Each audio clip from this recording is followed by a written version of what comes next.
Manca, cualquier cosa no va. Hemos estado hablando de que hay muchas promesas, hemos estado hablando que hay bendiciones y hemos dicho que a veces tenemos dificultad para obtenerlas, pero la Biblia está rellena, repleta de bendiciones. Más de 65,000 están escritas allí, tanto de promesas, todas ellas bendiciones. ¿Por qué es bueno hablar de promesas divinas y de su cumplimiento? De eso vamos a hablar hoy, de las promesas divinas y de su cumplimiento. Es bueno hablar de este tipo de promesa y de su cumplimiento propio porque Dios es nuestro Padre y está llena su palabra de promesas. Y nosotros también somos testigos que todas se han cumplido. De modo que si hay una promesa para usted hoy, esta promesa se debe cumplir. Amén. Y como todo hay que cumplirlo, vamos a leer la potente y poderosa palabra de Dios súbito en el libro de San Juan, capítulo 4, de los versículos 46 al 53. Titula Las promesas divinas y su cumplimiento.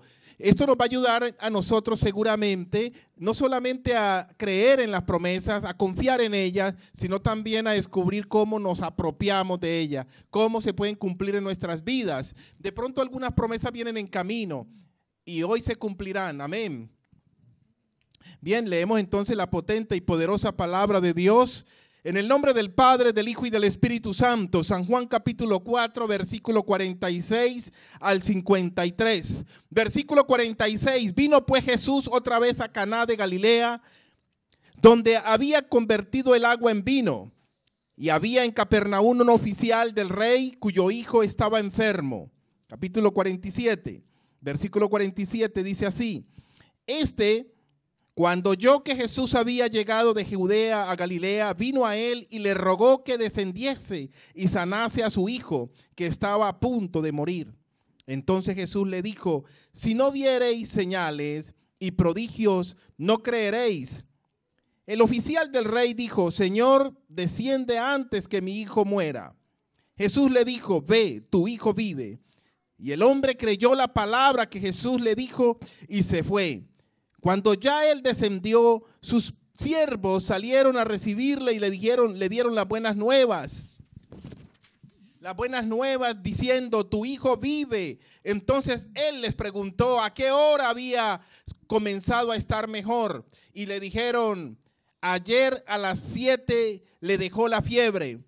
El padre entonces entendió que aquella hora era la hora en que Jesús le había dicho, tu hijo vive, y creyó él con toda su casa. Amén y amén. Gracias, oh Dios, por esta tu palabra es verdad. Edifícanos con tu palabra en el nombre de Jesús de Nazaret. Amén y amén. Esta porción de la palabra de Dios que estamos leyendo nos sirve de fundamento para este mensaje de hoy. El mensaje de hoy, recuerde que titula Las promesas divinas y su cumplimiento. ¿Cómo titula el mensaje? Las promesas divinas y su cumplimiento. En este pasaje nosotros encontramos algunas promesas de parte de Dios y su cumplimiento. Hay un camino cuando Dios establece una promesa, para que ésta se cumpla, hay un camino que nos toca que recorrer y hay una espera también. Cuando Dios hace una promesa, hay un camino a seguir y también hay una espera que hacer para que esta promesa se concrete. Nosotros debemos de mantener esa espera. Hay momentos en que Dios puede responder inmediatamente en su soberanía, porque puede hacerlo, como también para los hombres, en ocasiones Dios puede hacerte esperar. ¿Qué debemos hacer entre el tiempo de la promesa y su cumplimiento?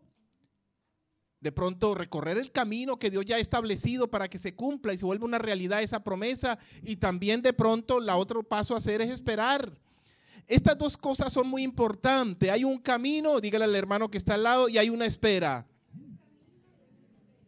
Si bien Dios puede dar una respuesta simultáneamente porque Dios es soberano, la mayoría de las veces, por no decir siempre, hay que esperar y hay que seguir un procedimiento, un camino.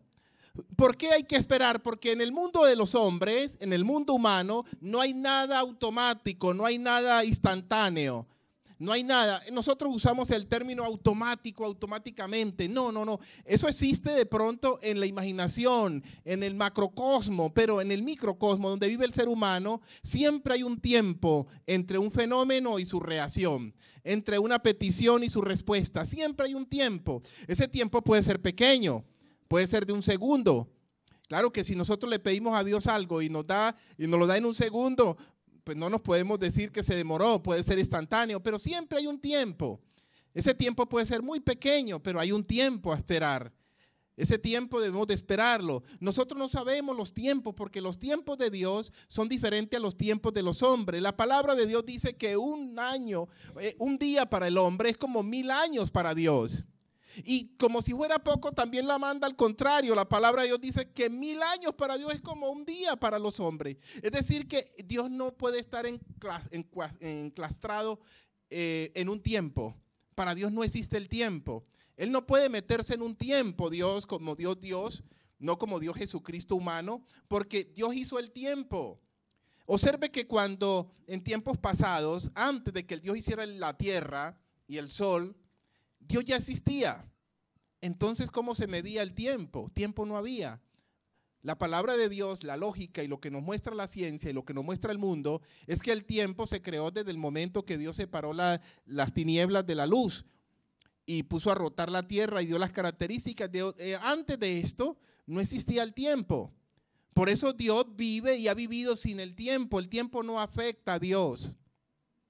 Se habla de un infinito y de otro infinito, a la derecha y a la izquierda, o por debajo o por arriba. Dios no tiene tiempo. Aquí hay algo muy importante de este pasaje que vale la pena resaltar. Este hombre que vino a buscar ayuda de parte de Jesús era un hombre rico, dice la palabra de Dios. Tan rico era que tenía una cantidad de empleados, de esclavos, de sirvientes, pero tenía un hijo. Su riqueza no le sirvió para resolver su problema. Tenía un hijo que estaba enfermo. La enfermedad viene para el rico y también viene para el pobre. Las dificultades vienen para todos, pero todos tenemos una opción, una solución, y es Cristo Jesús. Él es digno de ser alabado, bendecido y aplaudido. Démosle un aplauso al que resuelve todos los problemas. Este hombre dice que oyó hablar de Jesús. Cuando oyó que Jesús venía, este hombre se fue donde Jesús estaba y le dijo: desciende donde está mi hijo enfermo y mi hijo sanará. Y Jesús dice, como por probarlo, le dice: tú quieres que sane porque querés ver prodigios y señales. Mire la respuesta que le da Jesús, una respuesta muy diferente. Y él dice, este oficial del rey, era un oficial, tenía un cargo de mando, un rango, le dice: Señor, yo creo. En otras palabras le dice: yo creo. El hombre creyó la palabra que Jesús le había dicho y se fue. Es importante creer la palabra que Dios ha dicho. Esta es una de las claves. Él creyó la palabra de Jesús. Para que se suceda un milagro, un prodigio, una sanidad, para que se libere una bendición, el primer paso a dar es creer. Y este hombre creyó con tanta firmeza que allí escondido hay un fenómeno extraño. Porque si uno tiene su hijo enfermo, bien enfermo, grave, a punto de morir, como dice la palabra de Dios, y va uno donde Jesús, donde un médico: Señor, ayúdamele. O de un médico le dice: tómese esta medicina que su hijo inmediatamente sana. Lo primero que uno coge es la medicina, sale corriendo y se la da a su hijo. O si es la palabra de Dios que ha recibido y él ha creído, lo primero que hace es ir a correr o a verificar, llamar por teléfono a ver si su hijo ha sanado. Este hombre le creyó a Dios, de tal manera le creyó a Dios que dijo: listo, ya mi hijo está sano. No tengo necesidad de retornar a casa ahora. Y en efecto así hizo. Él le creyó, dice la palabra, y ni siquiera se preocupó por volver a la casa. Si usted observa y lee con atención, descubre que él llegó a la casa al otro día. Ya no se preocupaba. Jesús dio la orden que su hijo estaba sano y bastaba que Jesús dijera la cosa. Basta que el Señor diga su palabra y su palabra se cumple. Por eso vemos que el oficial, dice la palabra de Dios, llegó al otro día a su casa y le preguntó a los criados: ve, ¿y a qué horas y cuándo se sanó? Y dice: no, ayer a las 7 de la noche. Y él dice: ah, sí, yo sabía. Porque a esa hora, ayer a las 7 de la noche, yo hablé con Jesús y Jesús dio la orden y yo le creí y mi hijo sanó. Gloria a Dios, mis hermanos. El primer paso es creer, como creyó este hombre. Este hombre tenía bastante influencia, recursos, pero no describe la palabra de Dios que buscó médicos, que buscó otro sistema, buscó a Cristo Jesús y en Él encontró la solución. Pero yo sé que viene un tiempo, el tiempo de espera. Yo sé que viene un tiempo, el tiempo del camino a seguir, del procedimiento a seguir. ¿Qué cosa hacemos? ¿Qué debemos hacer entre el tiempo de la promesa y su cumplimiento? Vamos a descubrir 5 elementos importantes, 5 cosas que si usted hace, seguramente vive en paz y tranquilo, esperando que se cumpla la promesa. Número 1, usted debe de entender que la palabra de Dios nunca regresa vacía. Primero que todo, usted debe de entender esto, y no solamente entenderlo, interiorizarlo, vivirlo. La palabra de Dios jamás vuelve vacía. Está escrito en Isaías 55, versículo 10 y 11. La palabra de Dios dice así, leemos de la siguiente manera: porque como desciende de los cielos la lluvia y la nieve, y no vuelve allá, sino que riega la tierra y la hace germinar y producir, y da semilla al que siembra y pan al que come, así será mi palabra que sale de mi boca. No vuelve a mí vacía, sino que hará lo que yo quiero y será prosperada en aquello para que la envíe. Es un poder enorme que el Señor desarrolla aquí con su palabra. Y nosotros sabemos que es así, iglesia. Yo no sé que usted lo sabe, porque todo lo que se ve fue hecho por el poder de la palabra de Dios.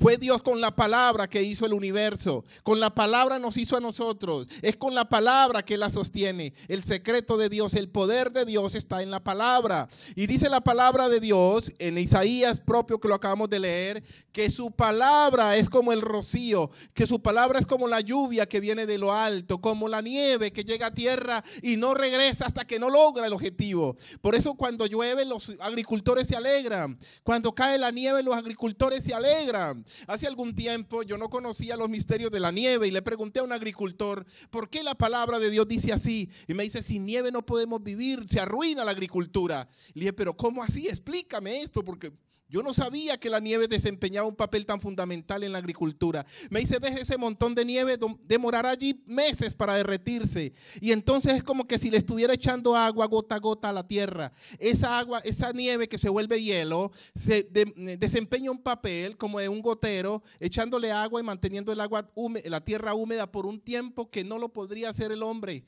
¿Me entienden, hermanos? Así rápidamente le describo. La nieve desempeña un papel importante, por eso Dios dice, no faltará la nieve mientras yo viva, porque es un elemento vital, es una bendición la nieve. Muchas veces la miramos con terror, la miramos con desprecio otras veces, pero guay del ser humano, de la tierra, si no hubiera la nieve. Lo mismo hace la lluvia, una función muy importante, porque no es simplemente el hecho de remojar la tierra, sino que maneja una cantidad de parámetros, de elementos importantes. Si usted quiere hacer un experimento sencillo, muy sencillo, cuando caiga la nieve, quite un poquito de nieve y deje que le entren los rayos del sol a las plantas.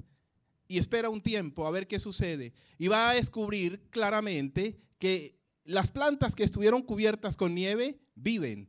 Las plantas donde no le cayó nieve mueren. Hágalo ese experimento.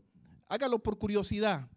Y verá esto como que si fuera un misterio. Tiene una explicación muy clara. Porque la nieve protege del frío. Siendo hielo, protege del frío a las plantas. Las protege del frío. Porque la nieve tiene una temperatura más alta que el medio ambiente. Ese fenómeno se puede ver y por eso los ríos aún en medio de la nieve circulan. Es un fenómeno que se puede explicar. Todo esto es bendición, mis hermanos. Dios ha hecho todo el mundo, la ciencia Dios ha hecho todo con inteligencia.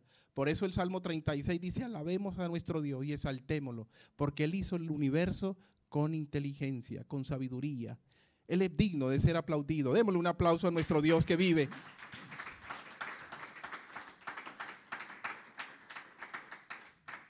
De modo que la palabra de Dios lleva o conlleva un gran poder. Cuando Dios habla ocurren cosas poderosas. Cuando Dios habla no sigue todas las cosas estáticas. Cuando Dios habla algo sucede. como dice la porción que hemos leído, su palabra, la palabra de Dios, siempre, siempre cumple sus propósitos, jamás retorna vacía. No es que Dios dice, hágase la luz y empieza la palabra a dudar y la luz a revelarse, no me hago, yo no me creo, no, la palabra de Dios tiene poder y hace la luz. Amén. De modo que esto es una garantía para nosotros. Si hay una promesa aquí, dicha por Dios, por su palabra, sepa usted que ya se cumplirá. Porque la palabra de Dios se cumple siempre. Siempre, mis hermanos. De modo que nosotros debemos de creerle a la palabra para liberar su efecto. Debemos de creerle a la palabra para que se cumpla en nuestras vidas. Aleluya, gloria a ti, Señor. Este mensaje no es muy largo, pero son 5 puntos. Dejamos el primer punto, que lo recuerdo, titula entender que la palabra de Dios nunca regresa vacía. Es una de las cosas que usted debe tener en cuenta entre la promesa de Dios, la petición que está haciendo usted, en la oración que está haciendo y el esperar la respuesta, que esto se convierta en una realidad. Esté usted seguro que la palabra de Dios no retorna vacía. Número 2, confesar de continuo la palabra del Señor. Esto es importante para que la promesa se pueda cumplir, para que usted esté tranquilo mientras esta se adempie, cuando esta se sucede. Podemos leer Marcos capítulo 11, versículo 22 al 23, que nos dice así, Marcos 11 del 22 al 23. Respondiendo Jesús le dijo, tened fe en Dios, porque de cierto os digo que cualquiera que dijere a este monte, quítate y échate en el mar, y no dudare en su corazón, sino creyere que será hecho lo que dice, lo que diga le será hecho. ¿Qué palabra esta iglesia tan fuerte y tan grande? Dice el Señor Jesús, no digo yo, William Rivas, no dice cualquier libro por ahí. Dice el Señor Jesús. Jesús respondiendo a una persona le dice, así dice la palabra, versículo 22, respondiendo Jesús le dijo, tened fe en Dios, porque de cierto os digo, que cualquiera que dijere a este monte, quítate y échate en el mar, y no dudare en su corazón, sino creyere que será hecho lo que dice, lo que diga le será hecho. La palabra de Dios hablada en fe por la boca de un creyente puede cambiar las circunstancias. La palabra dicha por un creyente es peligrosísima. Yo recuerdo una hermana una vez, y me atrevo a dar este testimonio, una vez dijo una palabra a esta hermana, y tal vez no la calculó el efecto de esta palabra, porque una persona le hizo un mal gravísimo. Y esta hermana dio una palabra allí, le dijo a esta persona que Dios le iba a cobrar esa acción. ¿Y sabe cuánto tiempo pasó? Pasaron pocos minutos, cuando un tren mató a ese muchacho. Impresionante, mis hermanos. Esta hermana lloraba porque ella dijo, yo no calculé mi palabra. Era una hermana de aquí. Un caso terrible, mis hermanos. Hay que tener cura cuando un creyente dice la palabra y cuando la dice con firmeza, cuando la dice con fe. Porque aquí dice la palabra de Dios que si cualquier persona, cualquiera de sus hijos, cualquier creyente, no dice que uno, el otro, el líder, el otro, no. Dice la palabra que cualquiera, y dice Jesús, de cierto os digo, que cualquiera que dijere a este monte, un monte puede ser el más grande problema que usted tenga. Un monte puede ser el obstáculo más grande que usted tenga que superar. Un monte puede ser salir de la situación más encombrosa que usted se pueda encontrar. Un monte puede ser algo que no se pueda superar. Dice la palabra que si usted le dice a ese monte, quítate y échate en el mar, y no dudare. Observe dónde está la clave. Non dudare, non dubitare. Y no dudare. Usted le dice, monte, vaya de aquí. Pero usted no dude en su corazón, obviamente, sino que usted crea que lo que ha dicho así será. lo que diga, dice la palabra, le será hecho. Lo que diga. No hay restricción, mis hermanos. No hay restricción. De modo que este punto número 2 es muy importante, confesar de continuo la palabra de Dios. Hay que confesarla. Aquí hay una expresión muy interesante, porque el creyente con su palabra puede cambiar las cosas. Puede cambiar y puede conmover la poderosa mano de Dios. Si en los tiempos antiguos, usted recuerda cuando Dios envió a Nínive, a esta gran ciudad, a Jonás, y Jonás, Dios ya había determinado destruir a Nínive, y sin embargo, el clamor de la gente, la actitud de la gente, hizo retroceder la poderosa mano de Dios. De modo que la palabra suya tiene poder, mi hermano. Tenga cura con su palabra. La palabra de Dios cambia inclusive los hechos, porque la verdad es más poderosa que los hechos. La verdad es más poderosa que los hechos. Y Jesucristo es la verdad. La verdad es más poderosa que los hechos. La palabra es la verdad. ¿Sabía usted que la palabra es verdad? Los hechos le pueden decir a usted que estamos en crisis y en ruina y que no hay nada para comer y que nos vamos a morir. Eso dicen los hechos y usted lo ve así. Y que de mañana no pasa, va a pensar usted. Los hechos dicen así no puede vivir sin comer, sin recursos. Pero la verdad, la palabra nos dice que Cristo nos sostiene. Que Cristo es el maná que cayó del cielo.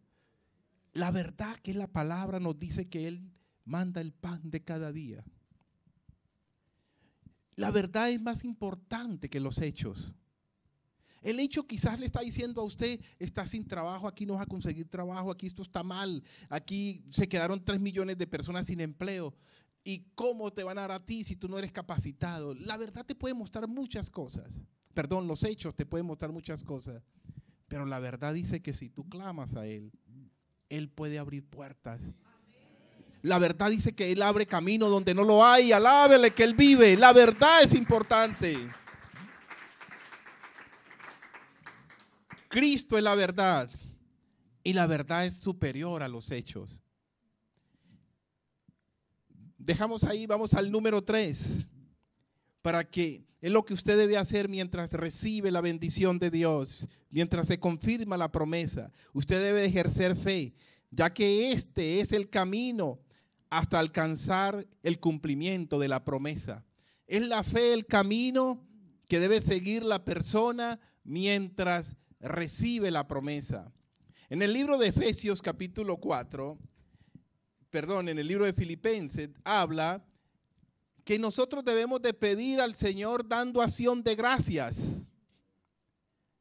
Es interesante cómo Pablo le enseña a los filipenses que deben orar. Y dice, cuando ustedes oren, den acción de gracias de una vez. Aquí Pablo se la está jugando toda. Le está diciendo a los filipenses, mire, oren a Dios. Sean conocidas vuestras peticiones, dice la palabra de Dios. Porque los filipenses estaban llenos de problemas y le decían, Pablo, vení a ayudarnos, ¿qué hacemos? Y él le dijo, yo no soy Dios. Sean conocidas vuestras peticiones delante de Dios, con acciones de ruego, con acciones de gracias. Clámenle todos a Dios. Y de una vez denle gracias como que si ya fuese hecho. Un estilo nuevo de orar. En el capítulo 4 está. Mis hermanos, debemos de cambiar de estilo.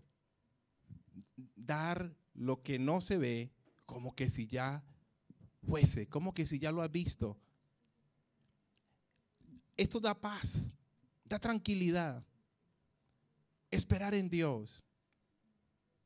Dios es el único que da paz en medio de la tormenta. El mundo te da azar, te da angustia.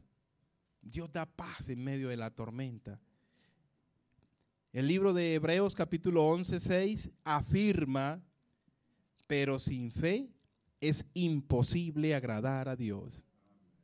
Es imposible, porque es necesario que el que se acerca a Dios crea que le hay y que es galardonado de los que le buscan. La persona que se acerca a Dios, que tenga que tratar con Dios, debe estar seguro, esa persona, que Dios existe, que Dios lo es, que Dios hay, que Dios es. Y no solamente seguro, sino que Él sabe galardonar a los que le buscan. Usted y yo debemos de ser de aquellos que buscamos a Dios. Amén.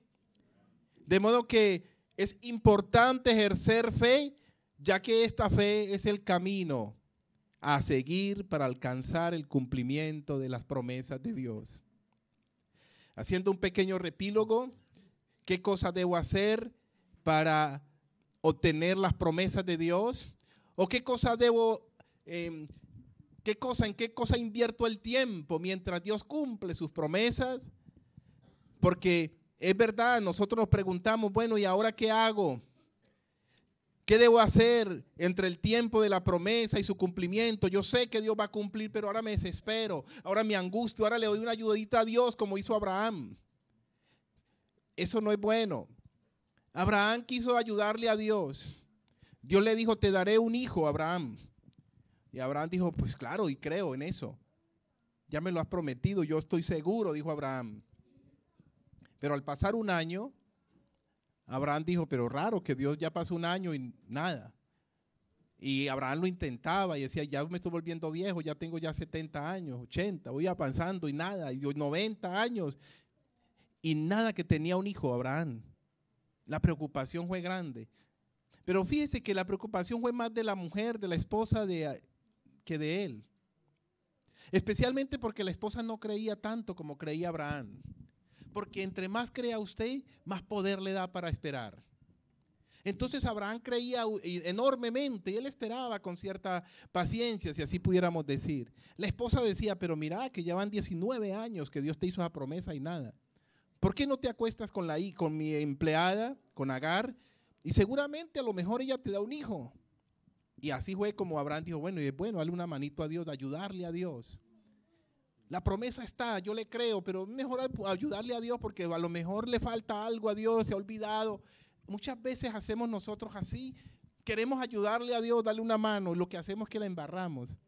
Mira el problema tan enorme que generó Abraham por haber querido ayudarle a Dios. Dios no necesita ayuda para cumplir sus promesas. Dios es autónomo, es capaz de cumplir cualquier promesa sin la ayuda de nadie. Porque Él es omnipotente, Él es todopoderoso. A Él sea la alabanza, la adoración y la gloria. Démosle una gloria a Dios ahora, démosle un aplauso a Dios, que Él vive para siempre.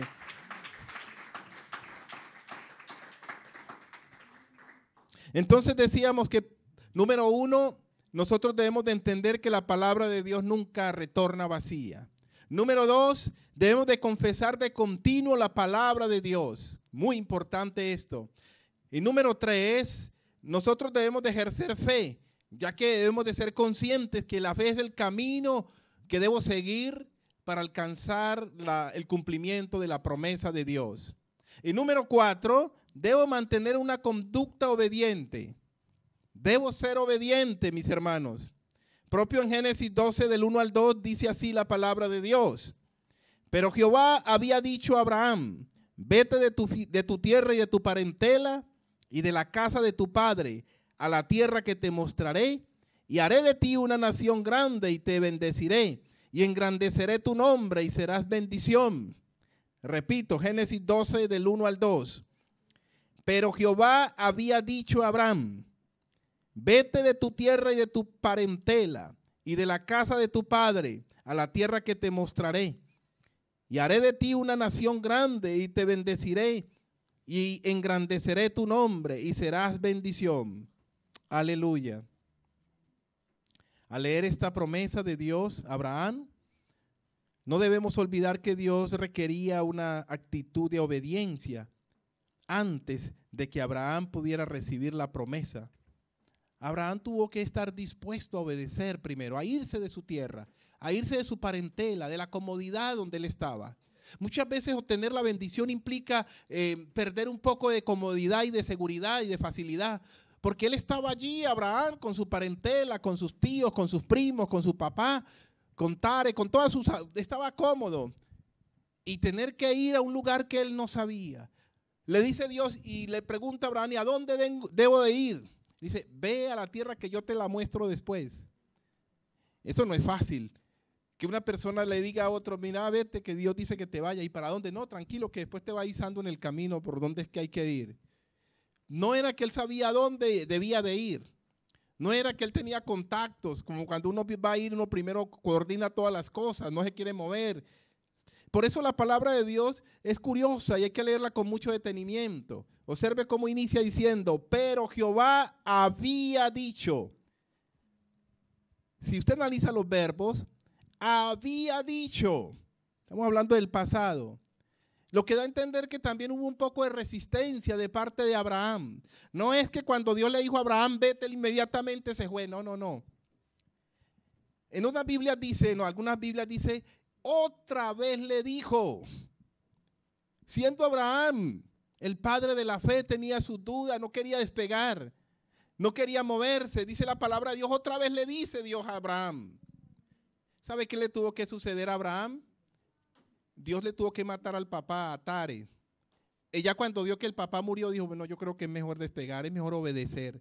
Usted no espere que sucedan cosas trágicas para poder empezar a obedecer. Él apenas se vino a mover cuando se le murió el papá. Y Dios le dio una instrucción clara. ¿Y sabe por qué se vino a Abraham? Porque estaba convidando gente por ahí. Mira, Dios me está diciendo que me vaya, pero yo solo por allá. Y entonces se llevó al primo, al sobrino, a Lot. No entendemos. Dios le dijo, tienes que irte solo, porque así está escrito. Y el guay que le creó Lot en el camino. 2 o 3 enormes problemas le creó. Yo creo que hemos leído la Biblia. Después la recordamos. El primer problema, cuando Dios lo empezó a prosperar en el camino, le dijo, mira, pero esto es mío. Ya empezaron a pelear entre ellos. Pero ¿cómo te está llevando lo mío? Que a lo último tuvo que decirle a Abraham, mira, no peleemos. Cógete la parte tuya y me deja lo mío. Porque así sucede, usted empieza a ayudarle al otro y cuando el otro ve que usted está prosperando, no, que esto es mío, que el primer problema con Abraham y Lot. Y le dijo Lot a Abraham, pues, si los vamos a partir, yo cojo esta parte de allá, la mejor parte. Y tú, pues, quédate por aquí con esto. Y dice que la palabra de Dios que Lot miró la parte que estaba fértil, donde habían aguas, donde había buena vegetación, y dijo, esta es la parte mía y esa es la parte tuya. Pero la palabra de Dios dice, yo haré de ti bendición. Palabra clave. Yo haré de ti bendición. Dígale al hermano que está al lado, yo haré de ti bendición. Esta palabra tiene un significado muy profundo, mis hermanos. Obuncue, cualquier lugar donde fuera Abraham, él era la bendición. No era que el lugar era la bendición donde Abraham arribara. No, era él que llevaba la bendición en sí. La bendición era él mismo. Donde él llegara, donde él pusiera las manos, digamos así, ese lugar era bendecido. Y esta bendición que tiene Abraham la tiene usted y la tengo yo, mis hermanos. Donde usted vaya, donde usted ponga su pie, donde usted ponga su mano, usted es una bendición. Usted debe vivirlo así y se debe reflejar esa bendición. Donde un cristiano honesto esté en alguna empresa, esa empresa debe prosperar. Ese lugar, ese trabajo debe ir adelante, porque el cristiano es de bendición. Nosotros venimos de ese linaje de Abraham. Jesús mismo se acogió a las bendiciones terrenales de Abraham. Y nosotros nos acogimos a Jesús, que cogemos más que lo que cogió Jesús. Así está escrito en Mateo 1:1, pero nosotros cogemos a Jesús. Dice la palabra de Dios, y yo haré de ti, y serás bendición, Abraham. Será bendición, hermana. Será bendición, hermano. Será bendición. Amén. Estamos hablando que se tiene que tener una conducta de obediencia. Y estamos diciendo que a la fin Abraham obedeció. Le tocó que dejar el lugar donde estaba cómodamente. Tuvo que dejar a su padre y a todos sus parientes. Y lo hizo. Se movió en obediencia hacia el lugar que Dios le había dicho que le iba a mostrar. Si usted está dispuesto a tener la clase de obediencia que tuvo Abraham, seguramente puede tener la clase de bendición que tuvo Abraham. Alabado sea nuestro Dios. Muchas veces nosotros queremos tener la bendición que tuvo Abraham, pero no queremos tener la obediencia que tuvo Abraham. La obediencia de Abraham la vino a confirmar cuando propio allá en aquella gran montaña le dijo Dios, lleva a tu hijo y sacrifícalo. Como él tenía un trato con Dios, ya conocía a Dios como usted y yo lo conocemos, dijo, no importa, llevaré a mi hijo al monte Moriah y lo crucificaré. 3 días de camino. Alguien podía pensar, bueno, si lo va a crucificar, ¿por qué me tengo que sacrificar tanto? 3 días de camino. Dios es así, mis hermanos. Esto a veces no lo entendemos, no lo queremos entender. Algunas personas dicen, si Dios quiere que yo le sirva, pues que me reciba así como estoy. No, Dios pone sus condiciones porque Dios quiere la excelencia. Dios quiere probarte tu corazón. Dios quiere saber cómo somos nosotros. No es la misma manera de ver las cosas de Dios que la que tenemos nosotros los hombres. Muchos de nosotros pensamos y algunas veces hemos pensado, si le voy a servir a Dios, entonces lo hago así malo para Dios, así como, no, Dios pide lo mejor, Dios pide una cosa diversa. Además de que nos exige que le sirvamos, dice, sírveme con calidad, sírveme con excelencia. Si lo estás haciendo mal o peor, pasa a hacerlo bueno, mejor. Y de lo bueno, si ya lo estás haciendo bueno para mí, yo que soy el Dios de los ejércitos, hazlo mejor. Y si lo estás haciendo mejor, pasa a hacerlo excelente. Y si ya lo estás haciendo lo excelente, porque llegaste a la excelencia, dice nuestro Dios, hazlo glorioso, porque Dios habita en la gloria. A Él sea la gloria por los siglos de los siglos. Amén y amén. Y amén. Dele un aplauso que Él vive para siempre.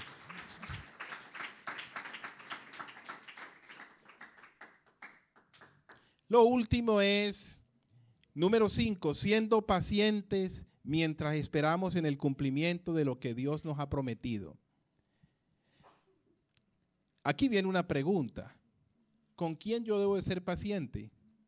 Veamos qué nos dice Hebreos mejor primero, Hebreos 10, 35 al 37. La palabra de Dios en el libro de Hebreos capítulo 10, versículo 35 al 37 nos dice así, y así nos dice. No perdáis pues vuestra confianza que tiene grande galardón. No perdáis pues vuestra confianza que tiene grande galardón. Porque os es necesario la paciencia para que habiendo hecho la voluntad de Dios, obtengáis la promesa. La promesa requiere paciencia, iglesia. Y dice ¿por qué? Dice porque aún un poquito y el que ha de venir vendrá y no tardará. Qué hermoso. Siendo pacientes mientras esperamos el cumplimiento de lo que Dios nos ha prometido. Amén. Usted y yo debemos de ser pacientes. Un elemento que falta tanto hoy por hoy en el mundo, la paciencia. Estos versos hablan de nuestra necesidad de paciencia. Pero viene una pregunta, ¿con quién necesitamos ser pacientes? ¿Con quién yo tengo esa necesidad de ser paciente? ¿Con quién, hermana? Bravísima. El primero que tiene que tener paciencia es con usted mismo. Eso, con uno mismo. Porque a veces tenemos paciencia con el amigo, pero entre nosotros mismos vivimos impacientes. La impaciencia habita en mí, una incomodidad porque yo quiero que se diera rápido y lo que yo anhelo. El primero que debe tener paciencia es con yo mismo. Tenerse paciencia es casi amarse a sí mismo, mis hermanos. Lo queremos así rápido para los demás. La paciencia, debemos de tener paciencia con nosotros mismos, porque algunas veces somos lentos para aprender nosotros, veramente. Además necesitamos ser pacientes para con las otras personas también. Y como si fuera poco, también es necesario ser paciente para con Dios. ¿Y por qué tenemos que ser pacientes para con Dios? Porque Dios no siempre se mueve de acuerdo a nuestros caprichos, a nuestra velocidad con que nosotros queremos las cosas. Dios se mueve a su estilo. De modo que si usted no es paciente para con Dios, hoy es el día de pedirle a Dios que nos enseñe a ser paciente para con Él. Habían dos hermanas muy impacientes, dice la Biblia, con nuestro Señor Jesucristo, Dios mismo en la tierra. Y apenas lo vieron, corrieron, dice una de ellas, y alcanzó y se postró al pie de él y le dijo, Señor, tú la has embarrado, porque te hemos mandado a llamar desde hace 4 días y apenas está llegando. Y estoy seguro que si tú hubieras estado aquí, mi hermano Lázaro no hubiera muerto. No lo saludaron, no lo adoraron, sino que apenas lo vieron, vino el reproche. Y el Señor Jesucristo siguió andando. Le dijo, levántate, tranquila, que tu hijo, tu hermano resucitará. Apenas entró a la casa, la otra le dijo, si estuvieras aquí, mi hermano no hubiera muerto. Pero ¿qué pasa? Te demoraste como 6 días. Te demoraste 4 días más el tiempo que te demoraste en caminar de allá donde estabas, de Galilea hasta acá donde estábamos nosotros. Como 6 días te demoraste. Tanto que ya lo enterramos. No solamente se murió mi hermano, sino que ya lo enterramos. Ahora qué, de nada sirve que hayas venido. Nosotros queríamos que tú lo resucitaras y no lo resucitaste. El Señor le dijo, no, es que mi estilo es diferente. Lo que ustedes están anhelando, lo que ustedes están deseando, lo que ustedes me están pidiendo, yo lo haré. Pero no al estilo de vosotros, sino a mi estilo. Y ahí fue donde el Señor Jesucristo aplicó su estilo. Nosotros muchas veces queremos que sea en nuestros tiempos, en nuestra manera. Como yo digo, en vez de permitir que las cosas se den como el Señor dice, que seguramente son mejores, son más extraordinarias. Yo creo que no fuera surtido el mismo efecto si el Señor llega y le dice, Lázaro, sánate. Yo había podido sanar. O simplemente decir, Lázaro, levántate, te acabas de morir. Como el espectacular, la resurrección de Lázaro. Estaba putrefacto. Ya el olor nadie lo aguantaba. Ya estaba en una tumba. Ya estaba cerrada la tumba. Y llegó el Señor Jesucristo con su inmenso poder y gloria. Y la gente lo miraba y le decía, ¿pero qué vas a hacer? Le dijo la hermana Marta. Si ya hace 4 días que murió. Y viene.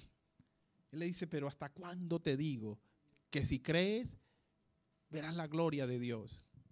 La gloria de Dios está reservada para los que creen. Y entonces esta mujer dice, pues, haz lo que quieras. Dice, claro, porque yo soy la resurrección. ¿Tú no crees que Él va a resucitar? Sí, resucitará por ahí en los días postreros. Pero es que yo soy la resurrección. A veces buscamos la resurrección y las cosas lejos. Todo está en Jesús. Y le dijo, Lázaro, ven fuera. Ahí ya se llevaron a cabo cantidad de milagros.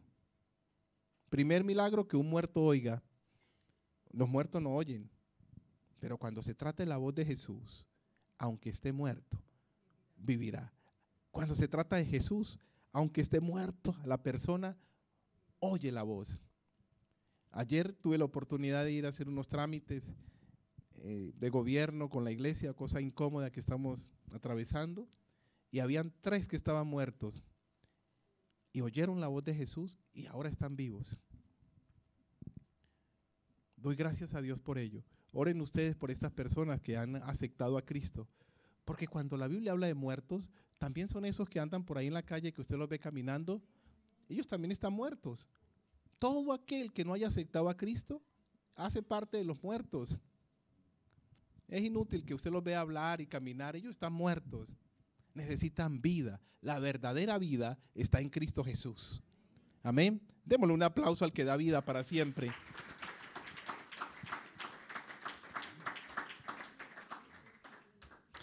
De modo que tengamos en cuenta, mis hermanos, los tiempos, porque los tiempos de los hombres son diferentes a los tiempos de Dios. Los tiempos del cielo son diferentes. Amén. Amada hermana, amado hermano, usted y yo tenemos una palabra definida para Dios. Dios dice que quiere bien para nosotros y no mal. Que tiene bendiciones para nosotros, para nuestro futuro y no maldiciones. Sabemos los planes y las promesas de Dios cómo son de buenas, pero no tenemos indicación de cuándo serán estas promesas. Por lo tanto, este dato de cómo comportarnos a la venida del Señor Jesucristo, a la venida de sus promesas, al cumplimiento de sus promesas, es muy importante. Y por eso quiero resumirlas para terminar con una oración. Porque yo sé que usted y yo tenemos cantidad de promesas y bendiciones que están escritas en su palabra. Y cuando Dios las escribe en su palabra, son verdad. De modo que, ¿qué cosas debemos hacer mientras Dios cumple su palabra y cumple sus bellas y buenas promesas que tiene para con todos y cada uno de nosotros? Promesas para bien y no para mal. Número 1, nosotros debemos entender, confiar que la palabra de Dios nunca retorna vacía. Tenerlo por cierto esto. Número 2, debemos de confesar continuamente su palabra, la palabra de Dios, para que se cumpla lo que hemos leído en Marcos 11, del 22 al 23. Que si confesamos su palabra continuamente, la palabra que digamos así será hecha, si no dudamos y creemos y lo decimos de corazón. Número 3, nosotros debemos de ejercer fe, ya que esta fe es el elemento vital para que se resbale la bendición. A veces la bendición está bloqueada ahí, es como el aceite por la cual la bendición se desliza suavemente y se cumple su palabra, su promesa. De modo que ese número 3 es muy importante. El número 4, debemos de mantener una conducta de obediencia. El que desobedece difícilmente puede obtener la bendición. No solamente sucedió y sucede con Abraham. ¿Por qué no fluía la bendición en Abraham? Vino a fluir la bendición después de que él empezó a obedecer y a irse de su parentela, de irse al lugar que Dios le dijo que se fuera. Mientras él estaba por acá con su gente, nada pasaba. No podía ser un instrumento de bendición. Recordemos que no es lo mismo ser usado por Dios que ser aprobado por Dios. Son dos cosas muy diferentes. Dios no solamente quería usar a Abraham, sino quería aprobar a Abraham. Ser aprobado por Dios es mejor y preferible que ser usado por Dios. Y número 5, lo último. 5, ¿verdad? Siendo pacientes, correcto, mientras esperamos. Debemos de ser pacientes mientras esperamos el cumplimiento de la palabra de Dios. Nosotros confiamos que Dios vendrá pronto, que tiene excelentes planes para nuestras vidas, pero debemos de esperar con paciencia. Nadie conoce el tiempo ni la hora de la venida gloriosa de nuestro Señor Jesucristo, que será la más grande bendición que puede recibir un cristiano, un ser humano viviente en este mundo. Y no solamente los que vivimos y respiramos, sino los que ya murieron y murieron en la fe esperando este glorioso momento de su próxima venida o del rapto de la iglesia primeramente. Amén. Vamos a poner